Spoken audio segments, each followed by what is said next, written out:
여러분 안녕하십니까? 브랜드는 말이 아닌 삶으로 증명된다는 것.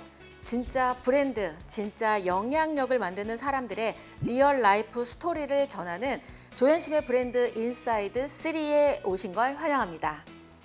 이 프로그램은 각 분야 리더들이 걸어온 여정을 통해서 브랜드가 만들어지는 과정, 그리고 그것이 어떤 가치를 만들어내는지를 함께 탐색하는 시간입니다.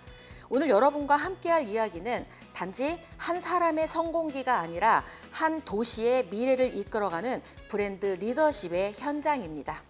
여러분 뒤로 보이시는 여기는 제천의 의림지입니다. 충청북도 북부에 자리한 제천시는 맑은 공기, 풍부한 자연, 건강한 약초의 도시로 널리 알려져 있으며 이제는 한방 바이오 산업과 국제 스포츠 대회를 아우르는 문화, 관광, 치유의 도시로 성장하고 있습니다.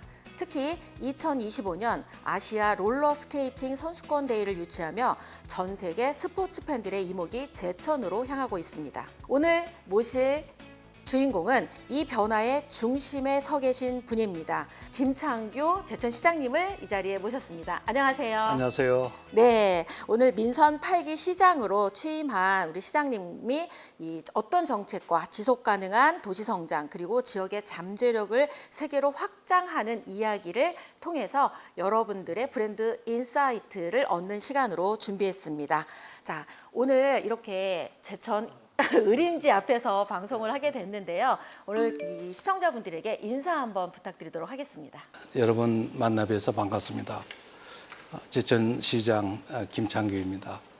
여러분들을 뵈니까 어떤 얘기를 드려야 될지 참 망설여지고 그러는데 여러분들과 함께 제가 걸어온 길, 또 제가 생각하고 있는 거 이런 것을 허심탄회하게 얘기하면서 뭐 보잘것없는 저 인생입니다. 그러나 또 나름대로의 지혜도 있고 그러니까 그런 지혜를 나누고 저는 또 시청자 여러분들께 또 배우고 유익한 시간이 됐으면 좋겠습니다. 보통 제천하면 가장 먼저 떠오르는 게 전경이 있다라는 거와 그러니까 바이오, 한방 바이오 요게 굉장히 떠오르던 그 키워드였거든요. 혹시 그것도 한번 소개해 주시고 그거 외에 지금 주력으로 제천시가 이제 우리는 이런 도시다라고 하는 거 그런 것 좀 소개해 주시면 좋겠습니다. 우리 저 제천하면 아무래도 그 지리적인 관점에서 봐야 될 것 같아요. 한반도 남부 지역의 가장 중심되는 곳에 위치하고 있다는 겁니다. 그리고 또 수도권에 이제 가깝고요. 그래서 이제 청량리까지는 KTX로다가 1시간이면 갈 수 있는 완전히 뭐 저 수도권에 있는 도시라고 볼 수가 있죠. 평택하고 이제 우리 제천하고 고속도로가 뚫려 있습니다. 평택이 왜 중요하냐면은 이제 평택은 수출항이 그쪽에 있기 때문에 약 한 1시간 20분이면은 우리 물류가 평택으로 그대로 갈 수가 있고 또 평택을 통해서 우리가 수입해 온 게 원재료가 또 1시간 20분이면 제천에 도착할 수 있고 또 서울에서 제천에 1시간이면 오실 수 있고 우린 또 1시간이면 갈 수 있고 준 수도권 도시로서 이제 지리적인 위치를 가지고 있다. 그렇게 되면 이제 결국 그 투자 유치라든가 그래서 공장들이 지금 엄청나게 제천으로 몰려들고 있죠. 근데 우리는 가려서 봤습니다. 도도하게. 그래서 지금 벌써 3조 1천억을 채웠습니다. 첨단 산업으로 해가지고요. 지금 진행되고 있는 거 감안을 하면은 저희가 한 5조 원 가까이 제가 이제 임기가 4년이니까 5조 원 가까이 저희가 유치할 수 있겠다.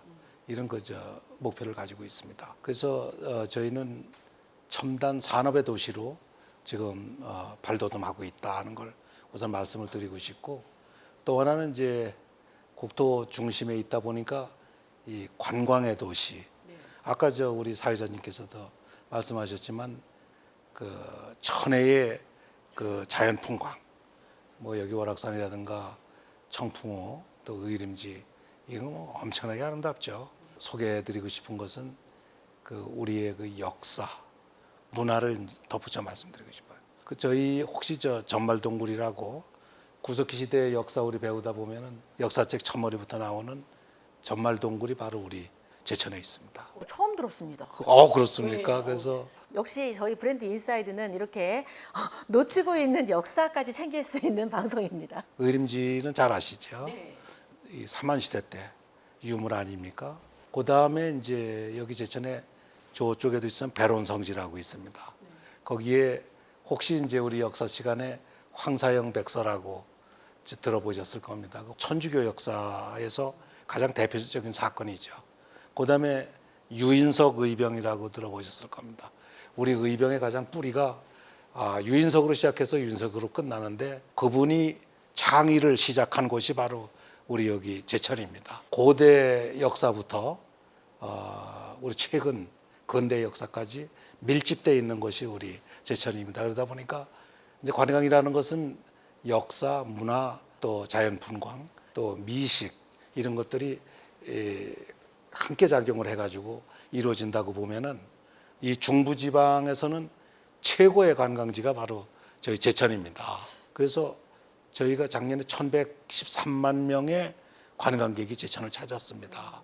이건 저 전주하고 비슷한 수준, 정말 전주하고요. 제가 또 듣기로는 이번에 아시아 롤러스케이트 선수권 대회를 또 유치하시면서 이렇게 앞에 있는 마스코트를 또 트레이드 마크로 해서 제천시가 스포츠의 도시로 급부상하고 있다라는 이야기를 전해 들었는데 그건 또 어떠신가요? 그 제 경력이 저 외교관에 있습니다.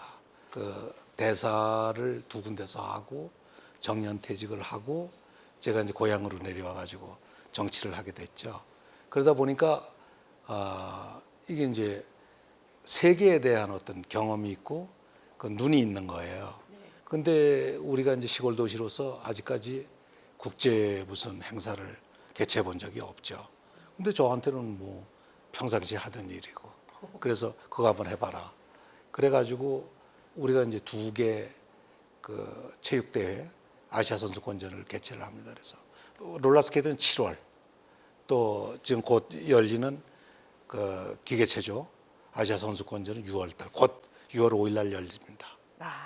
이 방송 지금 보고 계시는 현재 아마 그저 기계체조 선수권 국제 선수권 대회가 지금 개최되고 있고 그다음에 바로 다음 달 7월에 롤러스케이트 선수권 대회가 열리니까 왕년에 나 롤러스케이트 좀 탔다 하시는 분들은 7월에는 다른 데 가지 마시고 반드시 제천으로 오시라고 꼭 말씀드리고 싶습니다.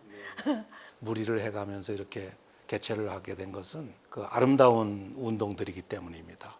두 운동 다 제가 아주 매료가 됐던 종목들입니다. 특히 저 롤러스케이트 그 우리 아주 좋은 그 경기장이 있습니다만 거기서 그 경기하는 모습을 보면은 그 속도, 자세 같은 것들이 제가 도저히 흉내낼 수 없는 폭발적인 그러한 에너지 그리고 또 그 이 코너링하는 그 모습들을 보면은 얼마나 아름다운지 몰라요. 그냥 단순한 역동이 아니라 아름다운 역동성이라고 표현할 그렇죠. 만큼 지금 맞아요. 굉장히 다른 이 인사이트를 갖고 계신 것 같습니다. 그렇죠. 저희가 저 역동적이고 새로운 경제도시 제천이라는 게 이제 제 공약사항입니다. 아름다운 역동성. 저를 한없이 매료를 시켰고 그리고 2개 한번 우리 한번 해보자 해서 했던 거죠. 그러니까 진짜 스포츠는 종류가 되게 많잖아요. 뭐 육상부터 시작해서 정말 뭐 엄청 많은데 그 중에 참 독특했어요. 롤러스케이트하고 기계체조 이거는 우리 시장님의 안목이 아니면 절대로 제천과 연결될 수 없는 그런 스포츠 같다는 생각이 듭니다. 이 방송은 주변에 혹시 군수님이나 시장님을 지인으로 두고 계신 분들은 반드시 알려주셨으면 좋겠습니다. 우리 군과 우리 시를 살리는 거에 우리 지자체에 그러니까 갖고 있는 특산물을 꼭 이렇게 소개하거나 이런 것만이 아니라 국제대회 안목을 정말 다르게 해서 시장을 열어가는 그걸 통해서도 얼마든지 살릴 수 있다라는 걸 오늘 너무 좋은 인사이트를 주셨습니다. 저는 저 어떻게 보면은 그 차원이 다른 행정을 하고 있다 그 확신을 하고 있습니다. 투자 유치 같은 경우만 해도 우리 제천시가 과거에는 뭐 예년에 4천억 정도 그러니 뭐 경제가 발전할 이유가 없죠. 우리는 4조 5조를 하니까 그래서 거기서 일자리가 뭐 어마어마하게 창출이 되고 관광객도 뭐 600만 700만 되던 거를 딱 2년 만에 1113만으로 그 했으니 근데 지금 문제는 요걸 이용해서 부가가치를 극대화시키는 작업을 하고 있어요. 제 경제학 지식을, 경영학 지식을 아주 총동원해 가지고 그렇게 되면은 거기에서도 한 2조 원 가까이 저희가 벌어들일 수가 있습니다. 2조, 3조를 그냥 막 벌어들이는 그런 그 고단위 저 선진 행정을 하고 있죠. 자, 지금 말씀하신 부분들만 봐도 무지하게 바쁘실 것 같습니다. 그죠? 시장님 요즘 최근 근황이 어떠신지 좀 소개해 주십시오. 저는 사실 창의적인 행정을 가장 중요시하는 사람입니다. 그래가지고 제가 제천시장이 되면서 민주적 리더십, 우리 직원들한테 생각할 수 있는 공간을 마련해 주기 위해서 제 머리만 해도 60년, 70년 가까이 되는 머리에서 뭐 무슨 청년들이 원하는 좋은 아이디어를 제가 생각해낸다? 이건 불가능한 얘기예요. 그런데 유감스럽게도 제가 이 권한을 가장 많이 가지고 있고 그러니까 제가 다 제일 잘하는 줄 안단 말이에요. 직원들의 창의성에 맡겨야 돼. 그래서 제가 그거를 끌어내기 위해서 민주적 리더십을 주창을 했던 거고, 그 맨 처음에 갈등도 많았어요. 그냥 권위주의에 그냥 명령체계에 익숙했던 이제 시민들, 직원들이 야, 저거 저렇게 직원들을 놔둬서 어떡하나? 이제 한 1년 반 지나고 나니까 우리 직원들이 저한테 적응이 되는 거예요. 그래가지고 이 사람들이 막 생각을 하기 시작하는데 놀라운 거예요, 이게. 그러면서 성과를 중심으로 야, 내가 이렇게 하면은 한 단계 더 높은 성과를 올릴 수 있겠다. 이러니까 이게 제가 바쁜 거예요. 직원들이 아이디어 짜가지고 각자가 가지고 올라와요. 제가 이제 머리도 오래된 사람이 그걸 다 봐주고 결정을 해야 되니까. 그래서 우리는 지금 우리 직원들이 진짜 상당히 높은 수준의 그 행정을 하고 있는데 지금 어디 다른 지자체들하고 이렇게 얘기를 해보면 우리가 몇 단계 높다는 것을 느낀다는 거죠. 우리는 벌써 이 얘기하고 있는데 저기서 이 얘기를 하고 있으니까. 그래서 저희 직원들이 스스로 고양된 그런 자신감을 가지고 있고, 그래서 저는 고맙죠, 우리 직원들한테. 정말 이렇게 딱 어떤 생각이 드냐면 리더십이 더군다나 경험이 많기 때문에 내가 이런 것도 해봤고 다른 데 보니까 이렇더라. 그러니까 이렇게 할 확률이 되게 높으신데 오히려 1년 반 이상을 민주적 리더십을 발휘하시고 이게 발현돼서 나오기까지를 기다려주시면서 직원분들이 제안하는 걸 하느라고 오히려 내가 더 바쁘다. 그러니까 시장을 일을 시키는 곳이다. 이렇게 지금 말씀하시는 거네요. 우리 직원들 1대1로 나는 가까워지고 싶고 일을 하고 싶은 거예요. 우리 직원들부터 시작해서 주무관이 팀장, 과장, 국장, 부시장 다 그 지혜를 막 모으고 그 뜻을 모아가지고 이제 저한테 최종적인 이 문서를 가지고 왔을 때 그거를 읽는 재미야말로 대단하죠. 그러니까 민주적 리더십을 발휘하시는데 오히려 성과 지표가 올라가는 이 운영하는 거에 특별한 노하우가 있으신 것 같다는 생각이 듭니다. 제가 외교부에서 그 인사 팀장 또 인사에 아주 전문가로 유명한 사람이에요. 그러니까 그 외교부에서 내가 평생 갈고 닦았던 그 조예를 우리 제천시 내 고향에다가 쏟아붓는 것이죠. 자, 저희 브랜드 인사이드는 어떤 분들이 나오시더라도 공식 질문 5가지를 이렇게 거치면서 이분의 라이프 스토리를 저희가 함께 통해서 어떻게 지금의 위치에 올라왔는지 그 브랜드 인사이트를 얻는 방송으로 준비를 하고 있습니다. 그래서 피해갈 수 없는 질문이죠. 5T로 구성이 되어 있는데 첫 번째 T가 탤런트. 어떻게 재능을 발견하셨을까? 지금 근데 이 재능이라고 하는 게 한 가지가 아니신 것 같아요. 그러니까 어릴 때는 외교관의 꿈을 처음부터 꾸셨는지 뭐 이런 거 되게 궁금합니다. 어떻게 외교관이 되셨고 외교관해서 이 또 어떻게 또 이렇게 갑자기 정치의 삶으로 오게 되셨는지 이 이야기를 좀 들려주시죠. 예, 제가 사실 외교관이 되고 싶었어요. 그래서 중학교 생활기록부부터 이제 외교관 장래 희망은 외교관이 되겠다 하고 했는데. 그건 그야말로 그 꿈이죠. 왜냐하면 그때 우리 제천 지역만 해도 외교관이 뭐 하는 사람인지도 잘 모르고 또 우리의 경제 사정이라는 게 서울에 대학 가는 거는 꿈도 못 꿨어요. 저는 이제 중학교도 이제 선생님들이 막 부모님을 강압해가지고 억지로 보냈던 사람이에요. 아, 부모님은 안 보내실 생각이셨어요? 그 우리 시골에는 초등학교 졸업하면은 안 가는 게 통상적이고 농업을 하는 게 정상. 어떻게 뭐 대학을 갈 수가 있어야죠. 그래서 집에서 고등학교 졸업 맞고 그냥 놀았죠. 근데 내 공부는 진짜 어마어마하게 잘했어요. 아, 선생님이 강추할 정도면 야야, 잘하셨던 아니 것 뭐 저 같아요. 다이 추정을 불허했는데, 그래 내 속이 막 타고 그럴 거 아니에요. 옆집 형이 서울 가가지고 살다가 여름 방학에 이제 우리 시골로 내려온 거예요. 그 가가지고 제가 형 저 어떻게 잘 지내요? 뭐 하면서 이제 얘기를 하다 보니까 그 형이 야 너 그냥 그 썩일 거야. 뭐 내가 뭐 돈이 있어요. 내가 어떻게 올라가? 그러니까 서울에 그 입주과외라는 게 있다는 거예요. 그래서 난 뭐 무슨 개념인지 잘 모르겠어. 근데 그런 게 있대요. 근데 그거 하면서 과외도 가끔 하고 그때 과외가 그냥 자유스러웠거든요. 저는 고시를 해야 됐잖아요.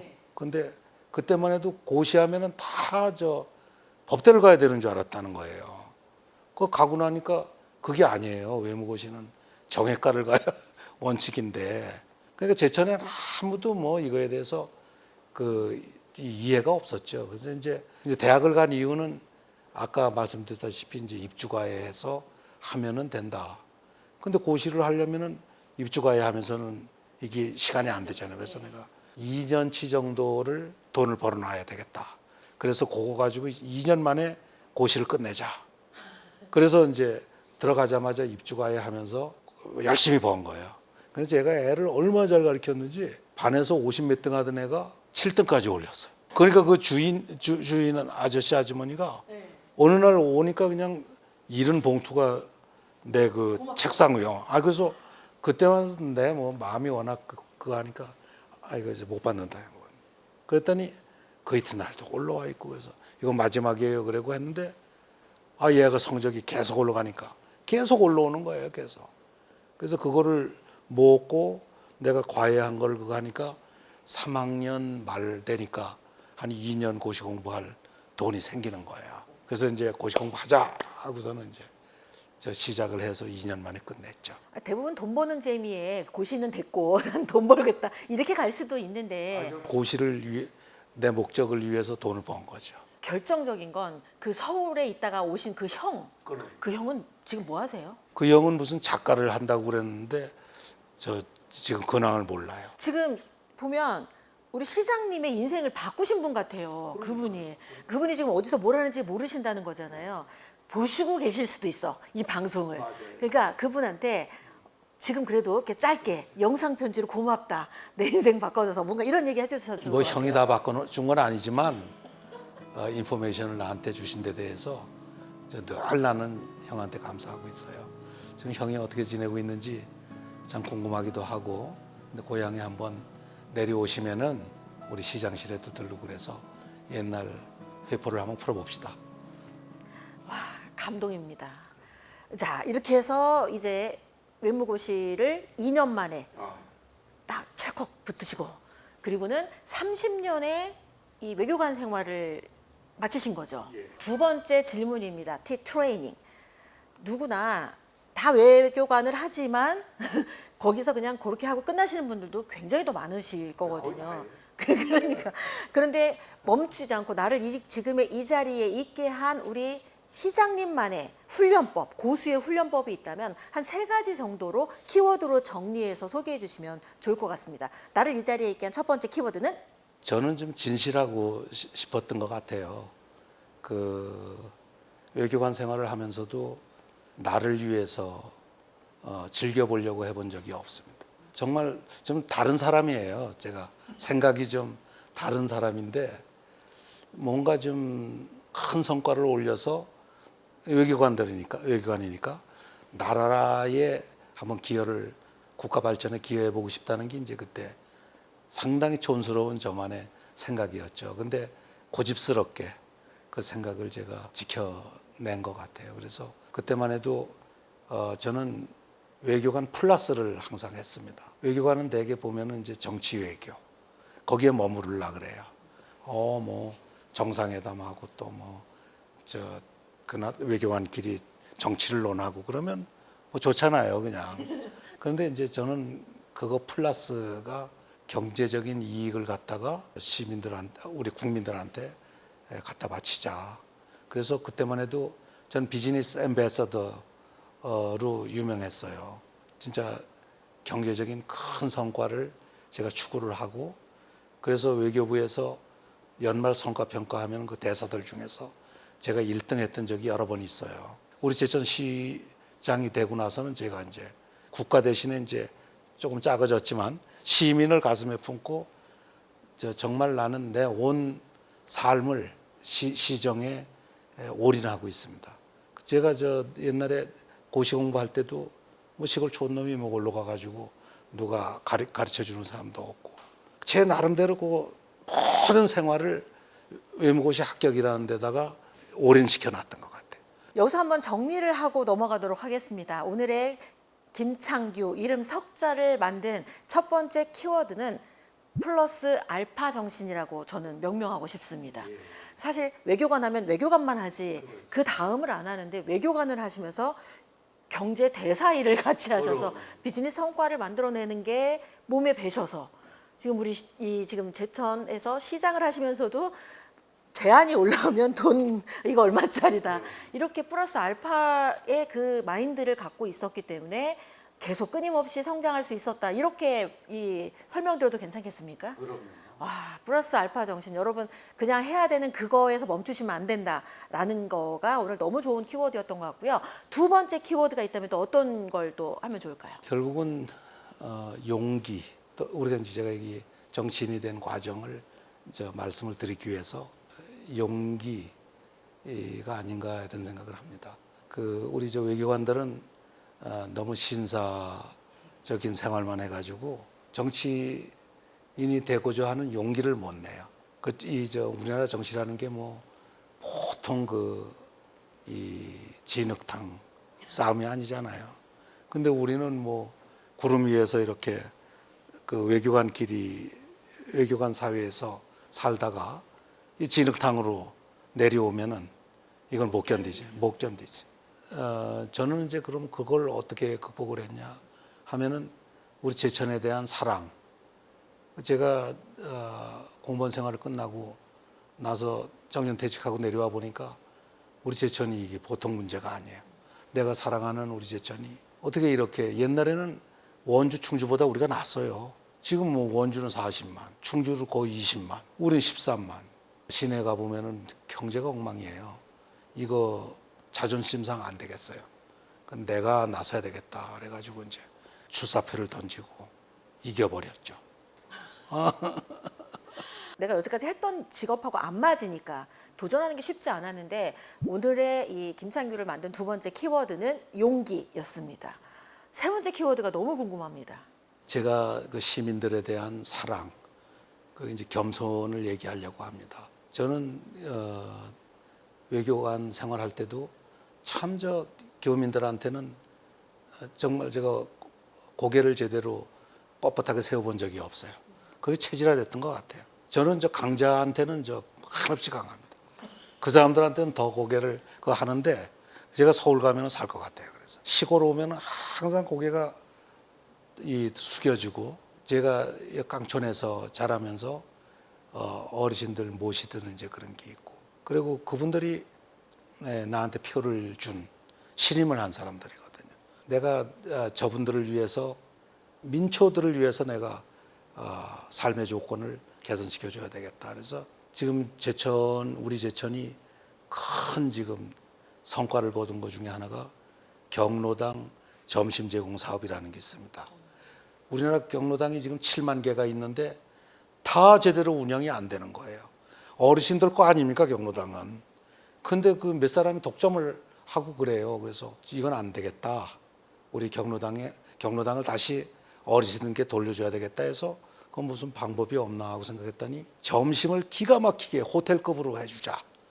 그러면은 이분들이 드시러 올 거 아닙니까. 제가 부식비를 그냥 왕창 올리고 심지어는 조리사를 3명씩 떼줬어요. 3명씩 조리사를.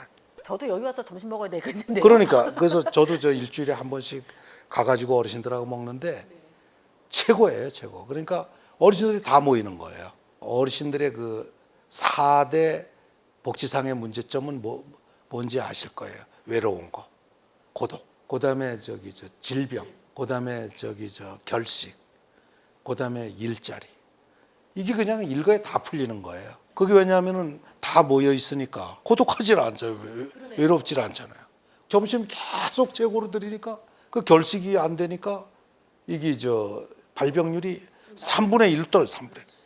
그러니까 병원 4번 갈 거가 한 번만 가시는 거예요. 심지어는 에너지 가격까지, 에너지 절약도 각자 집에서 하던 거를 모여서 여기서 모여서 하고, 되니까. 행정 비용도 지금 어르신들 그 복지 프로그램이 수십 개예요. 근데 그 전에는 집집마다 두드려서 어르신들이 듣기를 하나 그러니까 하루에 몇 집 못 다니는 거예요. 근데 지금은 딱 손 내밀어요. 손 딱 내밀어 체온 딱 따지고. 심지어는 지금 이통장들 이런 사람도 이제 경로당에 와가지고 알릴 거 알리고 서류 받아가지고 하고 행정 비용이면 엄청나게 절약이 되는 거예요. 전국에 14만 개의 아까 조리사라는 분들이 복지 매니저라고 불리는 사람들인데 80만 원씩 받거든요. 어르신 일자리는 최고죠. 14만 개 가정. 일자리부터 해서 그냥 싹 이게 종합복지가 되니까 우리 보건복지부에서 이제 이거를 국가사업으로 채택을 한 거예요. 그래가지고 우리 어르신들 복지에 밑그림이 된 거예요, 이게. 이걸 통해서 복지 비용이 그냥 반으로 절감이 되는 거예요. 그러면서 어르신 또 복지는 왕창 올라가고. 그러니까 이게 국가에 이제 내가 얼마나 큰 역할을 했는지 몰라요. 솔직한 얘기는 저만의 그 공로가 아니고 제천 어르신들이 하나가 돼서 똘똘 뭉쳤던 거예요. 이 제도를 제대로 이해하고. 이게 다른 데서 벤치마킹 한다고 엄청나게 와요. 제대로 성공하는 데를 못 봤어요. 거기는 왜 그러냐 하면은 어르신들이 그 제도를 이해하고 하나가 돼서 단결을 했기 때문이에요. 우리 체육대회도 이걸 통해서 1,600억을 벌었다 그랬잖아요. 제천 시민을 위한 사랑, 내가 헌신적인 자세가 돼 있지 않으면 이렇게 못해요. 나 고민 많이 했어요. 지금 고려인 유치 사업도 지금 뉴욕타임즈 특집으로 나온 거예요, 저게. 그리고 BBC에도 우리가 나오고 다 그랬습니다. 그런데 제가 시장 되자마자 상공회의소 여기 와 있는 산업단지에 기업들하고 얘기하다 보니까 일손이 없어가지고 도저히 일을 못 하겠대요. 그것만 어떻게 해결해 주시면. 근데 그걸 내가 어떻게 해결하나. 내가 그날부터 얼마나 고민을 했는지 몰라요. 그러니까 이게 떠오르더라니까요. 내가 잘 아는 고려인들이 있지. 고려인들이 최고거든요. 노동력의 질에 있어서. 그분들 내가 오려면 올 텐데. 그럼 모시고 와서 여기서 일을 하게 한다. 그럼 이게 일거양득인 거예요. 그분들은 와가지고 일할 기회를 갖고 우리 기업들은 일손을 들고. 그래서 그래가지고 지금 벌써 700명, 한 50명이 들어왔어요. 근데 이 고려인들은 잘 아시다시피 우리가 국가 실패가 돼가지고 우리나라를 떠난 분들 아닙니까? 그러다 보니까 생산성 기반이 말하자면 농지들이 다 황폐화 됐었어요. 그러다 보니 먹고 살 게 없으니까 연해주로 다 떠났던 거라. 블라디보스토크. 우리가 다시 그분들을 모시고 와서 같이 살아야 될 책무, 역사적인 책무가 있는 거예요. 뿌리가 같은 거죠. 똑같죠. 그래서 그런 책무를 다할 수 있고 고려인 유치 사업도 그렇게 해서 시작이 됐습니다. 그래서 우리 직원들한테도 제가 항상 그래요. 시민들을 위해서 시민들 누가 어려움을 호소할 때는 한번 밤새도록 고민을 해봐라. 그러면 나와 해결책이. 산업단지의 일손 부족을 해결하려고 하던 게 고려인 유치 사업으로 튀더라니까요. 지금 말씀하시는데 세종대왕의 애민 정책이 떠오르는 것 같아요. 내가 이 자리에 있는 것도 사실은 사랑으로 그리고 또 그걸 또 이 어르신들이 많이 도와주셨기 때문에 됐다라고 하는 겸손까지를 같이 하시면서 이건 사실이에요. 그거. 그러니까 그렇게 그 말씀하시는 게 진심이니까 전달이 되잖아요. 그러니까 아마 방송을 보시는 분도 아 그냥 하는 게 아니라 정말 우러나서 제대로 하고 있구나 이걸 지금 보고 계실 것 같아요. 다른 지자체에서 아마 엄청 벤치마킹을 방송을 통해서 하고 계시지 않을까? 이 공공연하게 큰일 났네요. 오늘의 이 김창규라고 하는 이름 석자를 만든 이 세 가지 키워드를 다시 한번 정리를 해드려 보자면 첫 번째는 주어진 그 일을 그냥 하는 게 아니라 플러스 알파 거기에서 뭔가를 더 한다라는 거를 몸에 장착했기 때문에 다른 사람과는 다른 성과를 내셨다라고 보시면 좋을 것 같고요. 두 번째 키워드는 다른 사람한테 욕먹더라도 내가 마음속에서 우러나서 이건 꼭 해야 되겠다라고 하는 부분들에 용기를 내셨기 때문에 이 자리에 있었다. 그러므로 지금 할까 말까 두려워하시는 분이라면 용기를 내라고 아마 진짜 몸으로 보여주시는 것 같다는 생각이 들고요. 세 번째는 저는 애민에 대한 아까 사람과 사람을 사랑하는 마음이 아닐까. 사랑이라는 키워드 이 세 가지가 오늘날에 우리 김창규 우리 제천 시장님을 만든 게 아닐까 이런 생각이 듭니다. 다시 듣고 나니까 더 대단하고 멋지신 분이라는 생각이 듭니다. 재미있죠? 자, 세 번째 공식 키워드입니다. 토크. 온라인과 오프라인으로 소통이 굉장히 중요한 시대잖아요. 우리 제천 시장님은 오프라인으로는 어떻게 소통을 하고 계시고 우리 온라인으로는 어떻게 소통하고 계시는지 들려주시죠. 저희는 뭐 이제 큰 행사가 많으니까 이제 대중 연설이죠. 그걸 통해서 제 마음을 표현을 하고 또 시정을 설명을 하고 그러면서 이제 저한테는 SNS 수단이 한 5-6개 있습니다. 직접 하시나요? 예. 그래서 페이스북 특히 제가 많이 사용을 합니다만은 그 한 5,000명 되니까 아주 그분들이 제가 올리면 그 반응이 너무 좋아요. 그런 식으로 대화를 하고 있죠. 페이스북이나 이런 SNS를 잘 안 하시는 분들에게 이게 온라인으로 그런 소통이 얼마나 중요한지를 좀 알려주시면 좋겠습니다. 사실 제가 선거 끝나고 나가지고 페이스북 활동이나 이런 SNS 활동을 지나치게 조기에 하면은 그게 너무 호들갑 떤다고 그럴 수도 있을 것 같고 그래가지고 한 2년 정도를 제가 딱 끊었었어요. 그때는 뭐 사람들이 김창규는 일을 안 한다 이런 비판들이 좀 있었어요. 근데 한 2년 지나고 나가지고 SNS 활동을 하기 시작하니까 인사가 그래요. 아유 이렇게 바빠가지고 어떻게 해요? 큰일 너무 많이 하세요. 조금 쉬어가면서 하세요. 그때 제가 느낀 게 온라인상으로 하는 게 그렇게 중요하구나. 제가 그거는 자신 있게 그 말씀을 드릴 수 있을 것 같아요. 적극적으로 자기 삶을 위해서는 그 SNS를 활용을 하고 지금 공무원들이 일에 치여가지고 그 시민들의 그 어떤 업무상의 수요는 엄청나요. 그 뭐 요만한 것까지 다 요구를 하니까 일손이 뭐 수백 개라도 못 당하죠. 근데 요거를 해결할 수 있는 방법은 저는 이제 AI 기술이라고 봅니다. 그래서 그 담당 부서한테 그렇게 지금 연구를 시켰습니다. 우리 AI 기술을 이용해서 업무를 줄일 수 있는 방안. 직원들이 워낙 더 행복해지고 시간도 좀 낼 수 있다 이렇게 생각을 합니다. 소통을 활용해서 브랜드의 가치를 올리는 방법을 몸소 실천하고 계시는 모습을 여러분 지금 지켜보고 계십니다.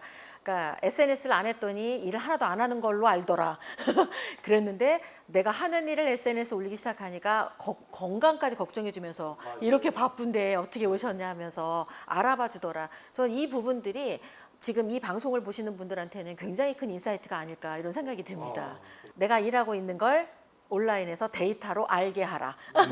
그런 차원으로 지금 소통을 하면 좋을 것 같다는 생각이 듭니다. 자, 네 번째 공식 질문은 티타임입니다. 사실 지금 이 외교관부터 시작해서 쉬지 못하고 계속 하고 계신 거죠, 무언가를. 이럴 때 뭔가 힘든 위기나 이런 게 오면 아 내가 이걸 왜 했지 이런 생각이 들 수도 있고 그냥 멈추고 그냥 쉬셔도 되잖아요. 근데 이렇게 멈추지 않고 지속적으로 이렇게 일을 하게 하는 어떤 동력이나 그런 게 있다면 어떤 게 있을까요? 아마 저 누구나 똑같다고 생각을 해요. 그 자존심. 제 자존심에 조금이라도 누가 누를 끼치면 그게 힘들어하는 스타일이에요. 가만히 있질 않아요. 아주 다른 건 다 용서가 되는데 누가 자존심을 좀 건드리면은 이게 뚜껑이 열린다 그러든가 뭐 내가 누구한테 진다는 거는 좀 가급적이면 안 하려고 노력을 하는 것 같아요. 근데 이제 출마를 하겠다고 그러니까 그때가 그 코로나 시기였습니다. 그러니까 나를 아는 사람이 제 전에 아무도 없는 거예요.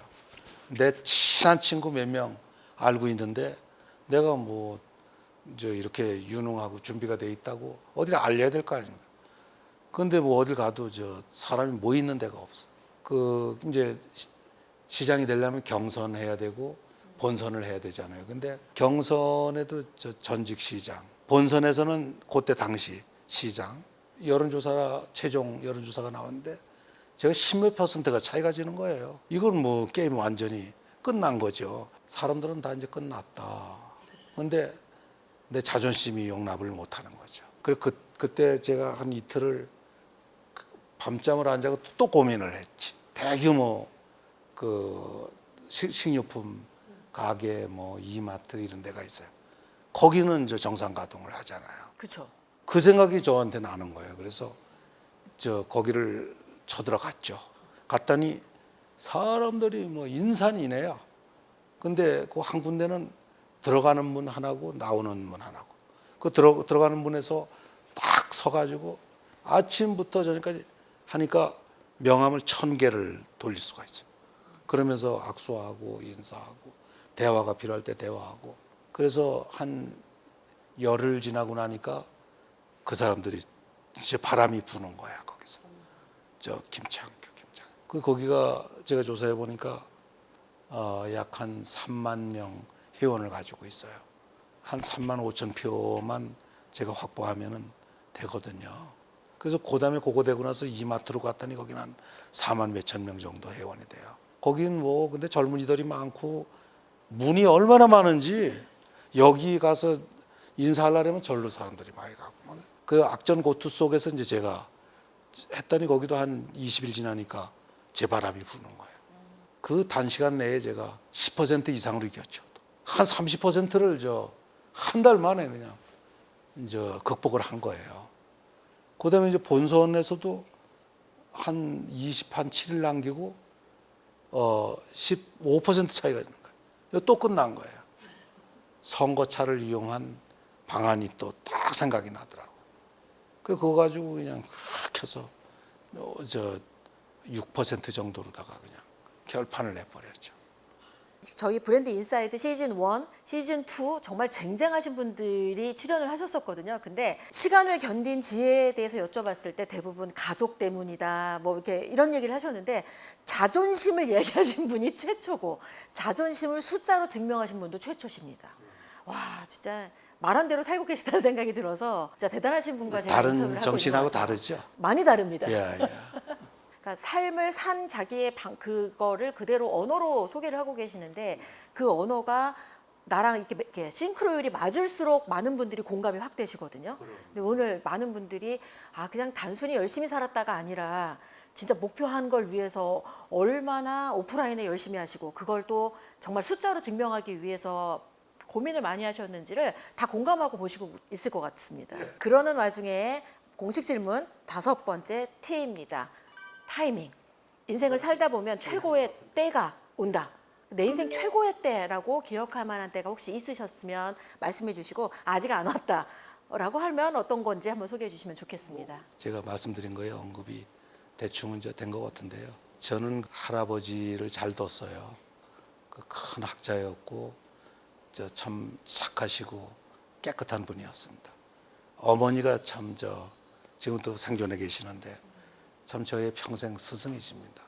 거기 저한테 제일 참 중요한 시간이었던 것 같고 그다음에 이제 아까도 얘기했지만은 대학을 갈 수 있었던 거 외무고시에 이제 그 된 거 대사가 돼가지고 참 한 거 그 전에 이제 군 장교를 하면서 군인 차원에서 최선을 다한 것도 또 좋아 보이고 그다음에 이제 시장이 된 거 이런 게 중요한 순간이었던 것 같아요.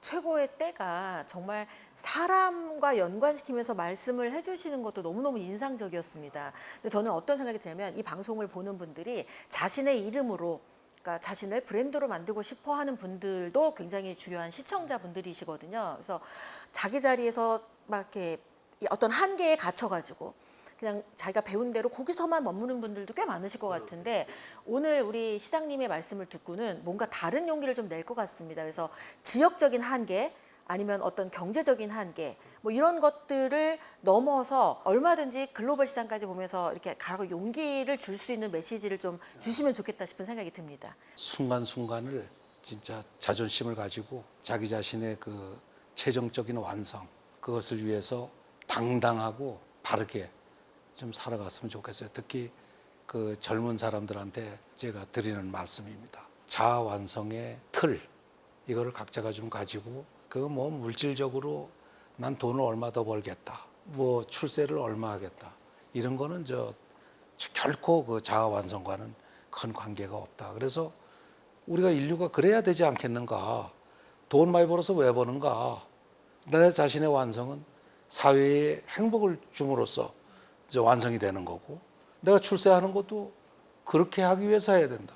지나친 그 저속한 욕심이 생기지 않고, 우리 국민들이 다 그런 생각을, 고양된 높은 수준의 생각을 가지게 되면 국민에 대한 사랑 하나로다가 그런 인식이라도 있을 때 우리 정치는 완성이 되고 사회가 완성이 된다고 봐요. 저는 외교관 생활할 때는 정말 이 법대로 모든 게 되는 줄 알았어요. 남을 위해서 배려를 하고 그러는 사회인 줄 알았어요. 그런데 국내에 와 보니까 절대 정의롭지 못하고, 그리고 또 이 남을 배려하는 이 상황이 아니더라고요. 그래서 제 책에 썼지만 우리나라 정치는 이전 투구로 간다. 그게 제 최종적인 결론이었어요. 그래서 우리가 그걸 극복하는 방법은 나라에 대한 사랑, 상대방에 대한 배려, 이런 걸로다가 높은 수준의 인문학적인 기초를 닦아놓지 않으면 우리나라는 미래가 없습니다. 우리 각자는 다 배울 만큼 다 배웠잖아요. 이제는 학교 교육에서 이런 것을 뭐 얻으려고 하기보다는 이제 인생의 가장 기본적인 지혜로서 이런 거를 좀 각자가 좀 장착을 하고 하면은 우리가 워낙 더 살기 좋은 사회가 되겠다. 아까 제가 우리 직원들한테도 그 조회에서 그런 얘기를 했어요. 참다운 행정이라는 거는 바로 이 시민들에 대한 배려, 열정, 그런 게 뒷받침될 때 그 진정한 행정은 완성이 된다. 그리고 자기 자신도 그걸 통해서 행복을 찾을 수 있고, 그건 결국 자아 완성으로, 자기 완성으로 귀결이 되고.